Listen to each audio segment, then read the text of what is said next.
The international scene is looking good for Nigerians seeking justice after the 2023 presidential and governorship elections. Barely 24 hours after the United States government threatened to take all available actions against those who undermined the just concluded elections in Nigeria, the government of the United Kingdom has also announced that politicians who engage in or incited electoral violence and other anti-democratic behavior in Lagos, Rivers, and Enugu State in the March 18 governorship and state assembly elections that are held in the country will likely get a visa ban. Also on the international scene, the war that has had a major negative impact across the globe took a new turn last week with the arrest warrant for Russian President Vladimir Putin by the International Criminal Court. Meanwhile, former Russian President Dmitry Medvedev has warned the West against acting on the arrest warrant issued for Putin. Joining us now on this show to discuss these two major unfolding events is Professor Bolaji Akinyemi, Nigeria's former Minister of Foreign Affairs. Good morning, Prof, and thank you for joining us on the morning show. Good morning, Dr. Abati. Good morning, Rufai. Good morning, Ayo. Good morning, sir. Thank you for inviting me to your program. Thank you too, sir. Well, as they say, charity begins at home. Maybe we should start with Nigeria and the intervention of the international community, notably the US and the UK, saying that those who promoted impunity and tried to sabotage Nigeria's elections will be sanctioned by way of visa denial. But the Americans made another additional comment. They said that Nigeria too has a responsibility to prosecute electoral offenders. We have a strong system, the will, the courage to try electoral offenders. And what is the guarantee that the sanctions by the international community, in this case, US and UK, will go far enough and some people will not escape?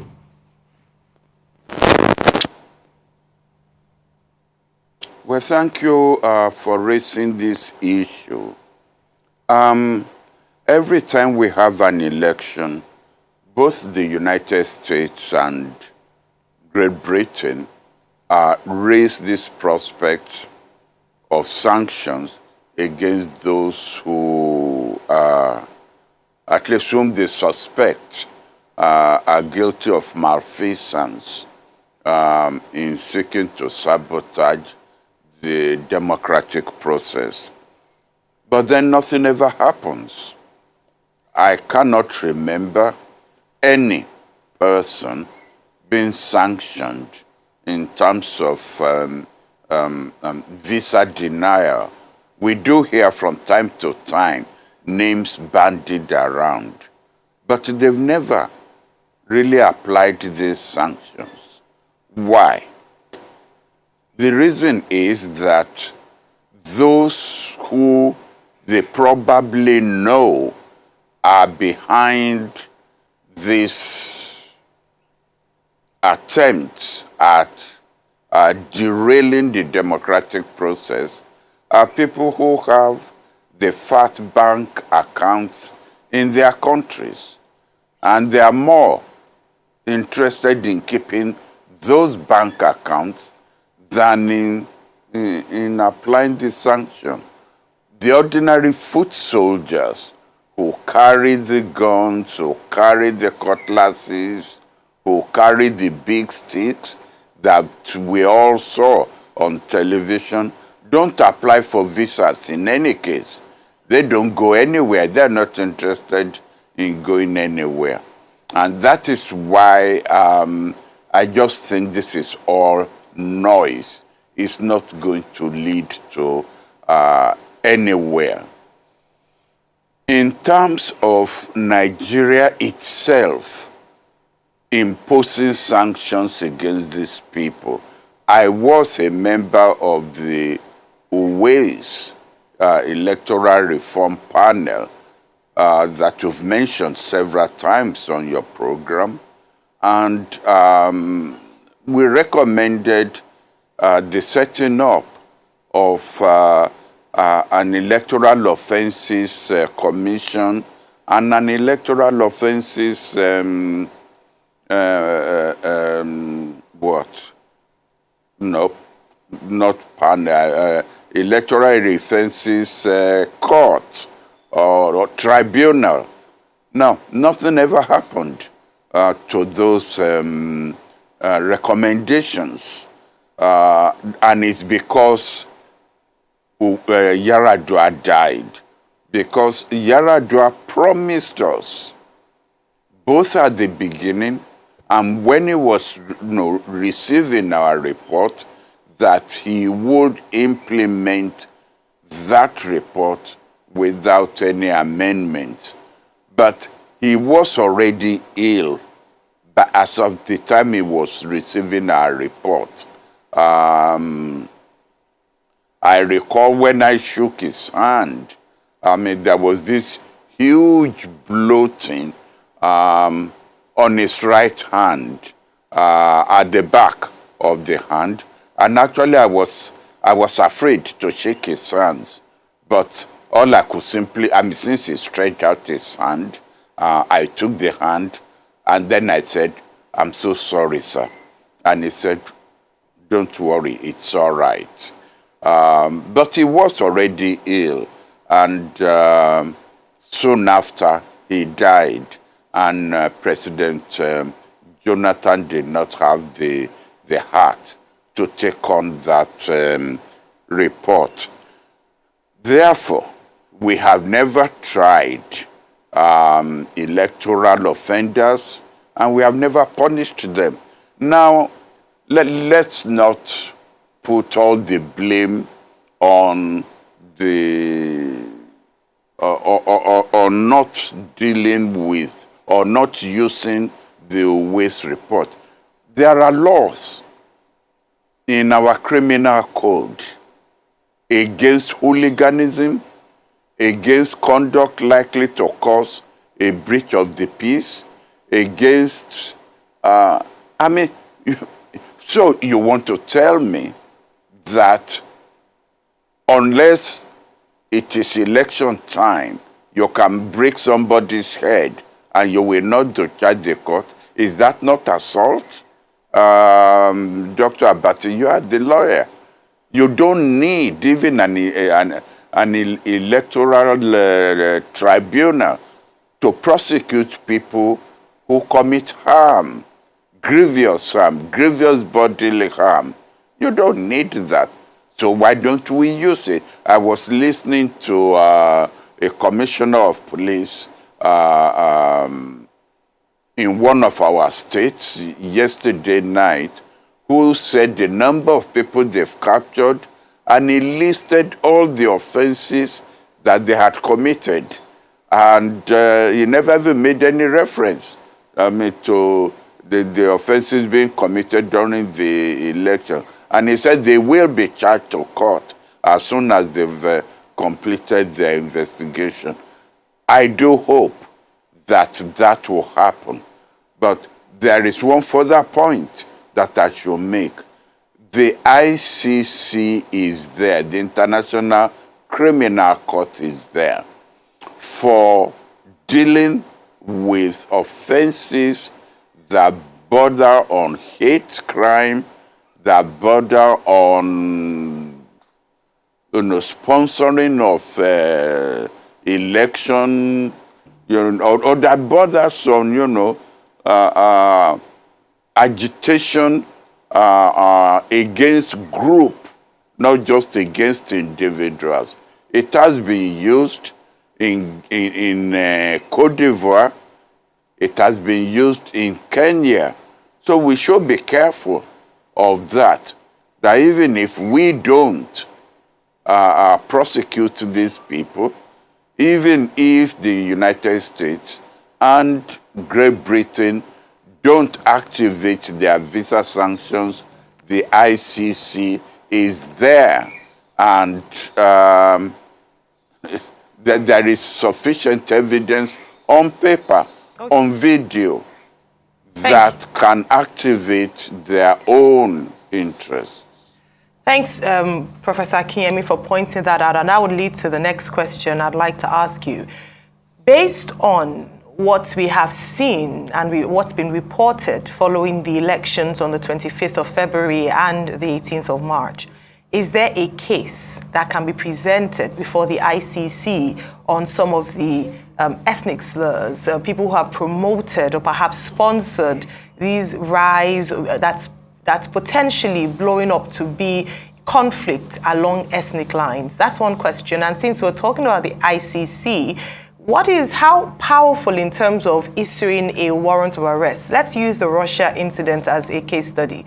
Now, Russia has said, despite the fact that the ICC has issued a warrant of arrest amongst their member states for Vladimir Putin, Russia has said it's null and void since they are not party to the International Criminal Court. And as Dr. Bati mentioned earlier on, the former president, Medvedev, has said that this is a declaration of war on Russia. I'd like to get your take on both, please.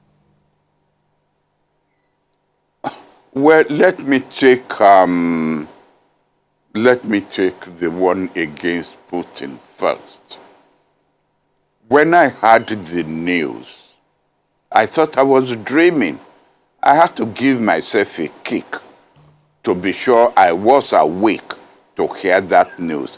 It has never been done before to issue a warrant of arrest against the president of a superpower, a nuclear superpower for that matter.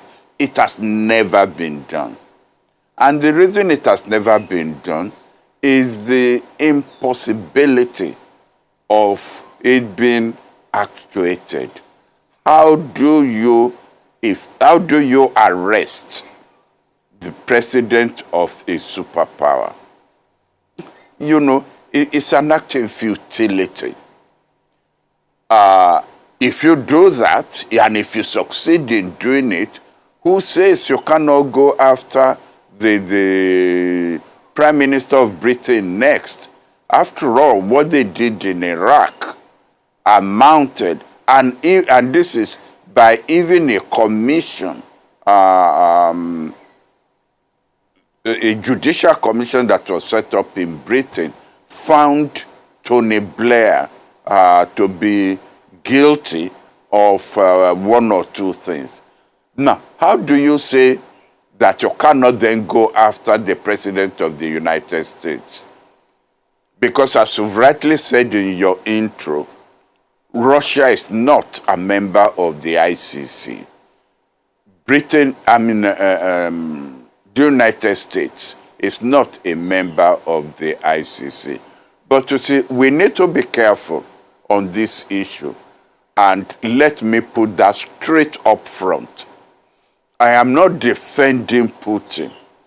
Putin has committed atrocious, egregious actions in his war against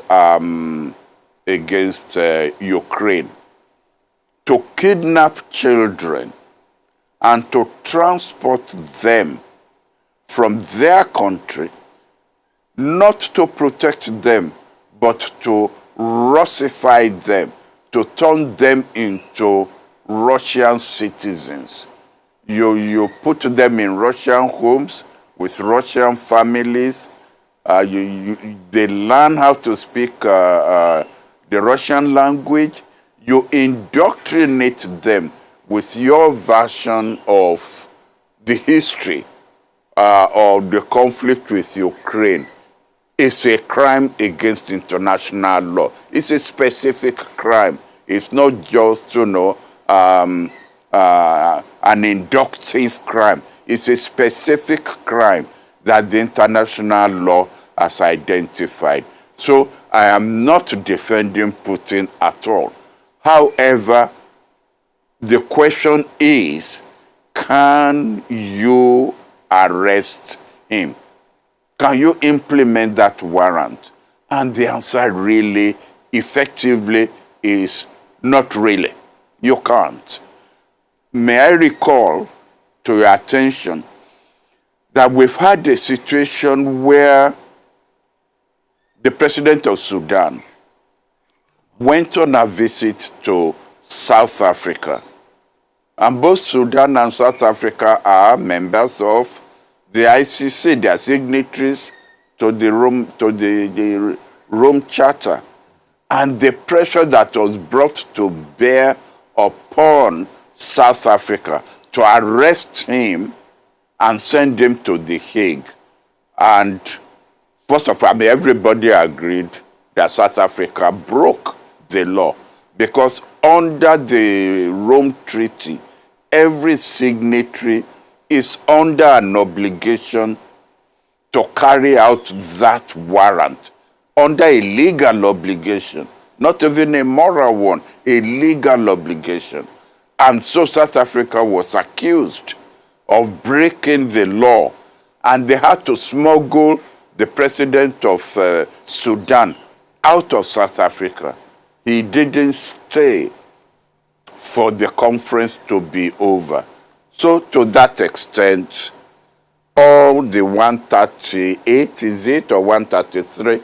I don't remember now. Members of the ICC are under a legal obligation. The consequence of this is that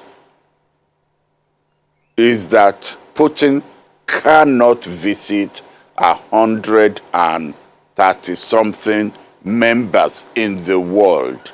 He cannot visit them. Can he visit the United States? The United States is not a member of the ICC. Would the United States arrest him? I doubt it. And that was what Medvedev meant by it will be a declaration of war. You know, Russia might have lost status, but it's not a banana republic. It is still a global power. It is still a nuclear power. You cannot arrest him without triggering a reaction from Russia. Now, can Putin go to the United Nations? The United Nations meets annually starting in September. And usually every president turns up to give its own version of events in the world. Under international law, the United States cannot prevent anybody from attending that meeting. It cannot, because as a host country, it lacks the legal power to stop anybody from coming. Now, would the United Nations itself now hand over Putin to the ICC? Now, that's a question that international lawyers will have to battle with. There is no answer to that, but I doubt, again, whether the United Nations will hand over Putin to to the ICC. So we then come to the conclusion that yes, there are 133, 138 nations that Putin cannot effectively visit. What does this do to BRICS? Remember, the next meeting of BRICS is in South Africa. Will Putin go there? Or supposing the summit is in India, will India arrest Putin and send him to The Hague, to the ICC? Really, the answer, we will have to argue it. Legally, India should. Legally, South Africa should. But would they do that? You don't arrest the president of a superpower. Okay, sir. The question on am I now saying that, sorry? I said the question that was asked, the Nigerian case initially about the ICC, can they prosecute for things that happen, Yes. Into tribal violence and things like that, Can the ICC prosecute in that case? Yes, the ICC could, and that's why I told you that they've done so in Kenya, they've done so in Rwanda. Cote d'Ivoire. Cote d'Ivoire, yeah. Yes. Congo. So Ivory Coast. Yes. Congo, maybe. Yes. Okay. So, yes, Congo. In fact, haven't they done so in Rwanda? Yes. Yes. I mean, there are precedents, for them to do that. But please, if you could just let me, for one minute, finish the Russian something. Now, they have slapped Russia in the face. They have slapped Putin in the face. They have slapped China in the face. Should this warrant have been issued a week before the Chinese president went on a visit to Russia? My answer is it shouldn't have been. The former Austrian foreign minister said 3 days ago that the ICC was under pressure from Western countries to issue that warrant. I think the ICC has simply made an enemy of China. And it's unfortunate because it was not necessary. You see, you have picked countries that have a culture of what I will call, cultural shame. You have shamed them. You have shamed China. You have shamed their president. You have shamed Putin. You have shamed Russia by what ICC did. And I think it was unfortunate. They could have waited 1 week before passing that, before issuing that warrant. Okay. So a couple of things. It's good you were able to expand upon it, that the ICC can actually, prevail over matters like ethnic interplay that happened in the elections, because there were clear videos of people, ethnic incitement, really, that said, if you're not from a particular ethnic group, you shouldn't do this. And it was targeted during the elections. And that was also sort of like the case in Kenya with the Rift Valley crisis after the elections in Kenya. The question again is, will this be pushed forward? Secondly, I'd also like to ask you, there are enough laws to prosecute people in this country, but why do we do pick and choose? Some people will argue with you that, a lot of protesters were so quick to be arrested during the NSAS, their bank account frozen, the state came hard on them. But electoral violence that people visibly did see the perpetrators of this violence, nothing can happen to them. What's your take on that? And I'd also like to have your take on, also, you said they have shamed Russia and all of that.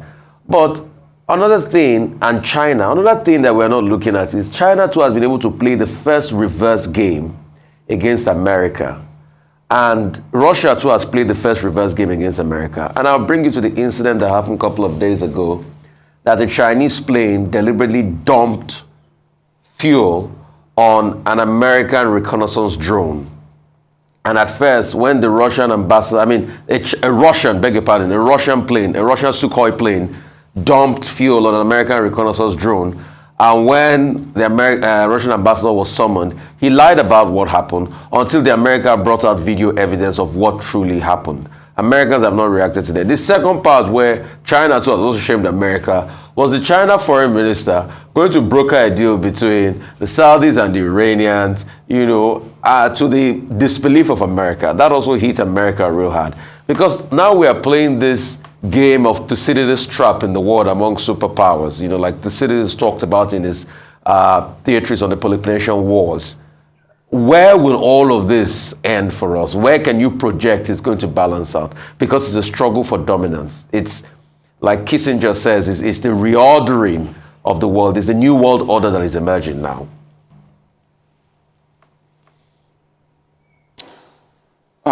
Rufai, I don't know where you want me to start because you've just brought up too many issues onto the front burner.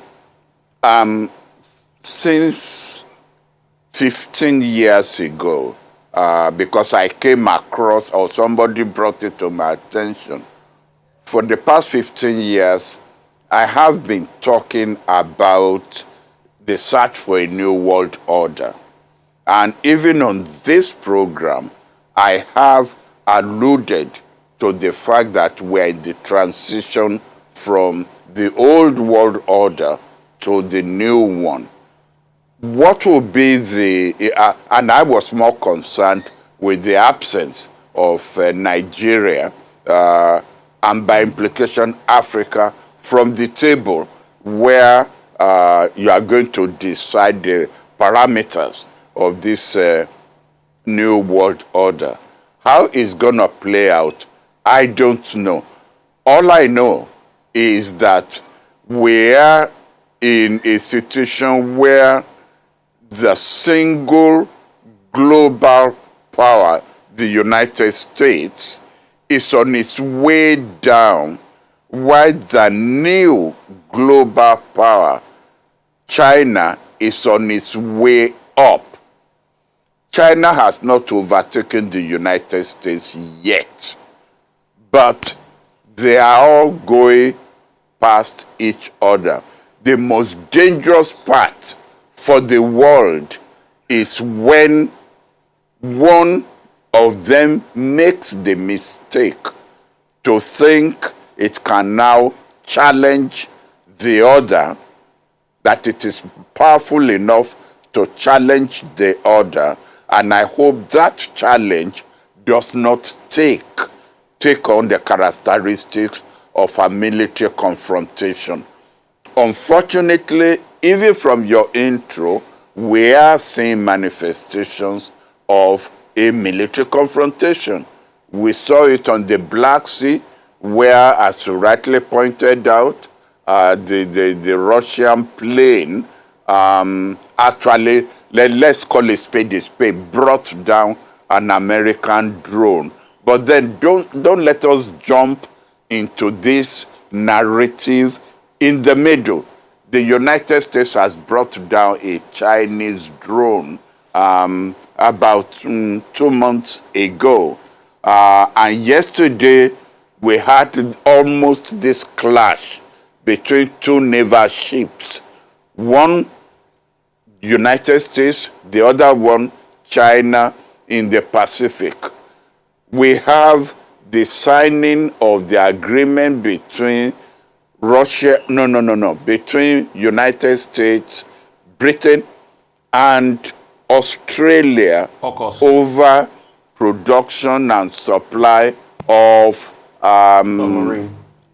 nuclear submarines.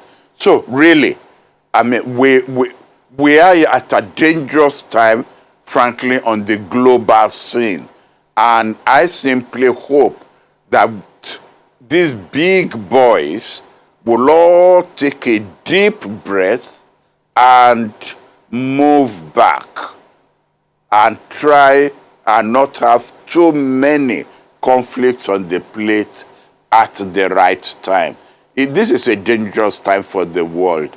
I'm surprised that we don't seem to be taking it seriously. Countries don't like to be challenged. And so many challenges are being mounted by all of them at the same time. We need, as I said, we need a breathing space. We need interlocutors. And when several of them who should be interlocutors are themselves the negative actors in this conflict, then it's a dangerous time for the world. Well, Prof, quickly, yes, I get your point that it may be difficult to arrest Putin.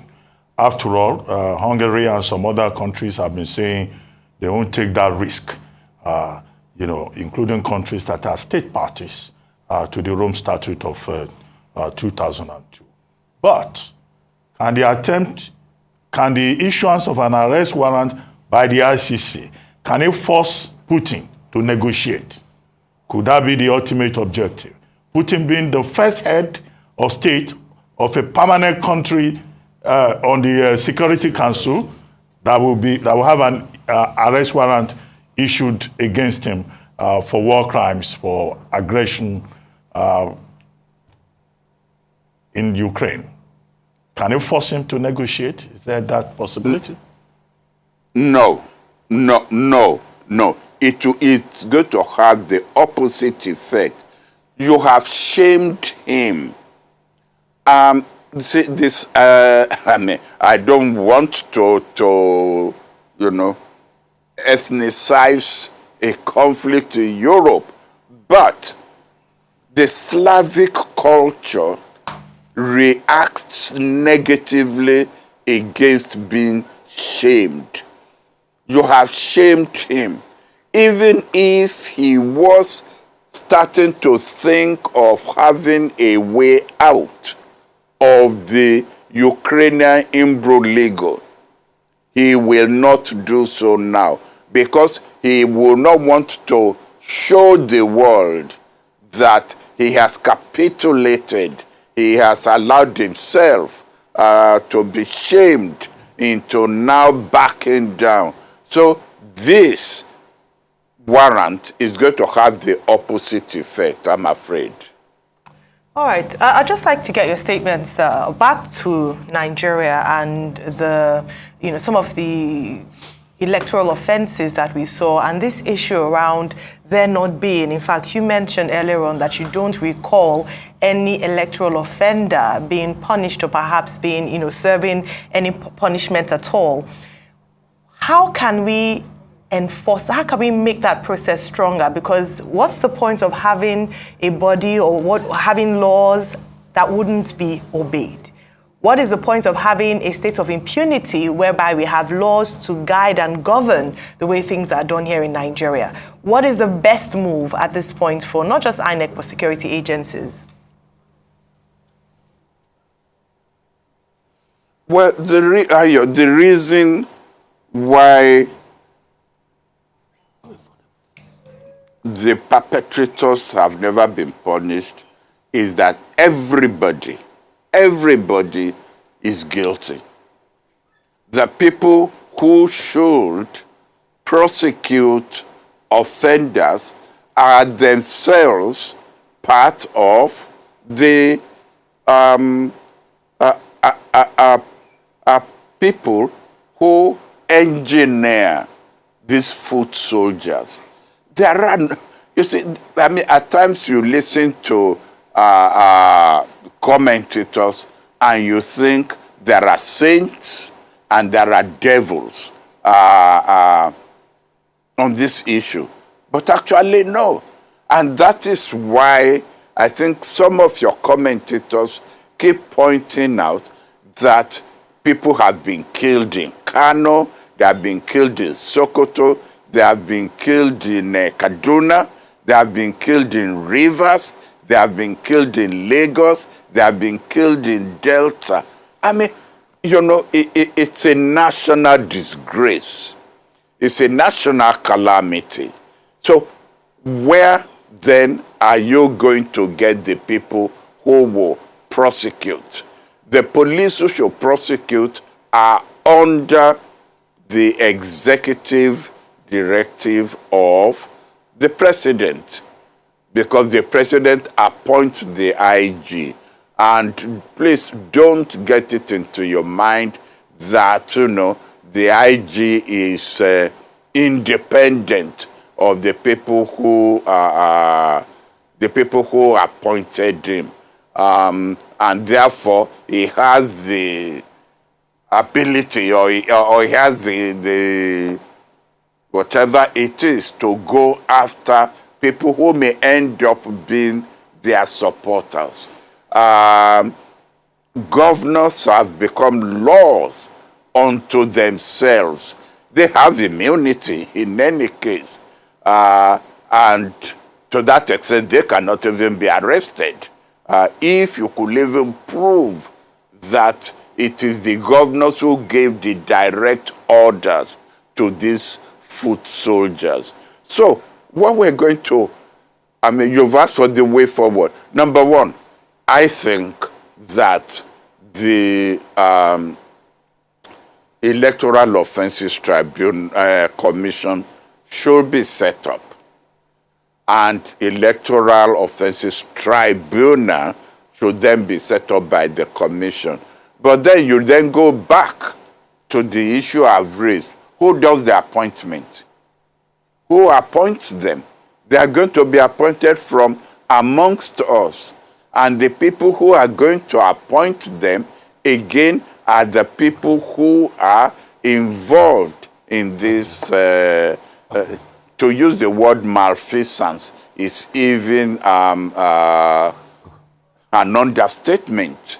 The Waste Commission suggested that the National Judicial Commission should be the appointing body for INEC.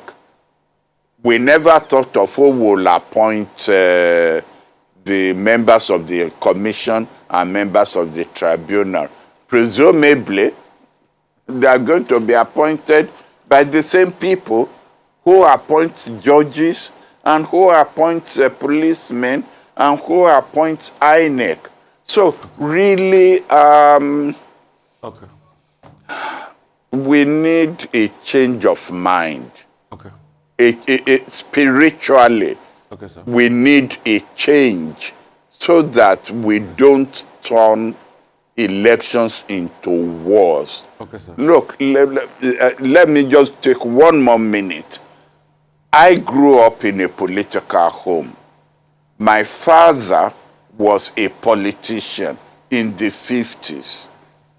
He was principal of a secondary school, and he belonged to a political party of the ruling party in the West. The chairman of the board of governors of that school belonged to the opposition party.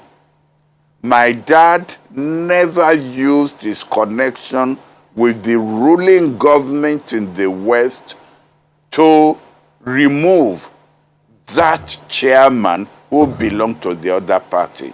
And that chairman gave my dad all the cooperation that he could give him to make him a successful principal. Okay, sir. I even remember that chairman was the chairman of the naming ceremony of one of my sisters. That was the kind of political atmosphere I grew up in. Okay, sir. When did things change? Okay, sir. I have a quick follow-up to that. But is it that for the want of laws? Because you said you have never seen somebody be prosecuted for an electoral offense. We've actually had somebody. Professor Peter Ogban was prosecuted, for the role he played in the elections, and he went to jail. And it was because the INEC rec followed up the case. Mike Akinyemi followed up the case to the latter. So if there's that level of empowerment, is it that people are not just doing it because of their selfish gains, and we should hold people to accountable? Because we keep talking about the Electoral Commission. Yes, there's a good argument for that. But the fact that you can still do, if you are forthright and honest, you can still do those prosecutions. You can still follow up the case with visible evidence on ground. I mean, Professor Peter Ogban's case should be a watershed in all of this. What do you think about that, sir? I agree with you. I think we need more. Is he a prof? No, it's not a professor. We need more Mr. Ikpene. Is that his name? Igini. Or in Igini. Ikene. I always enjoy him when he comes on your program. We need more people like him as Rex, or even on the National Commission, or even as the chairman of INEC, although I doubt how long he will succeed at that particular level. I know of immensely, incredibly people with integrity in this country. I've served, because I've served on many committees, I've served with some of them. But something goes wrong when the pressure gets to that point where you are dealing with election of governors, election of presidents. You know, I think this is an issue with all of us, including you.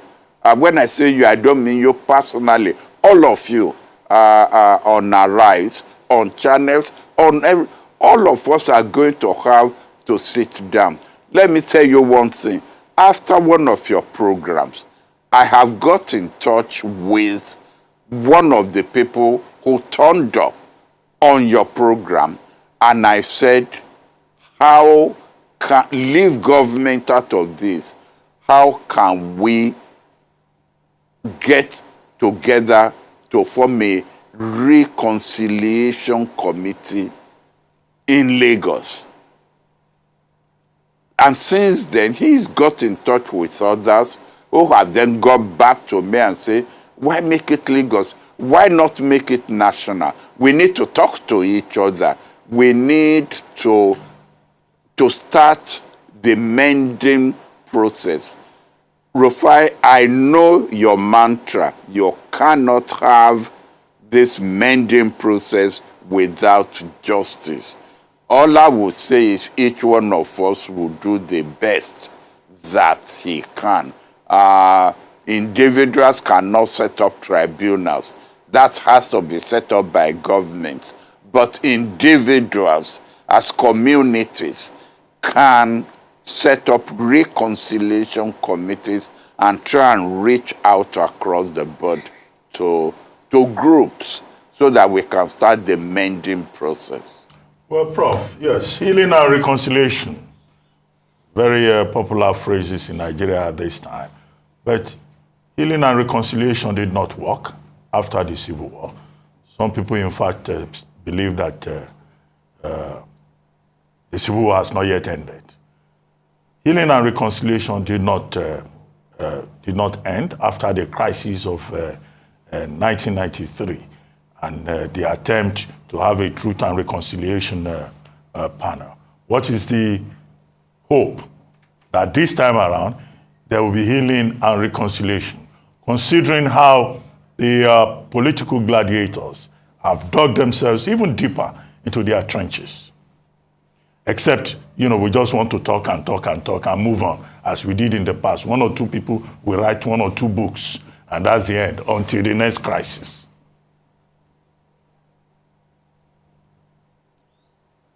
Dr. Abati, we cannot just fold our hands and adopt the attitude that we've tried in the past and we have failed.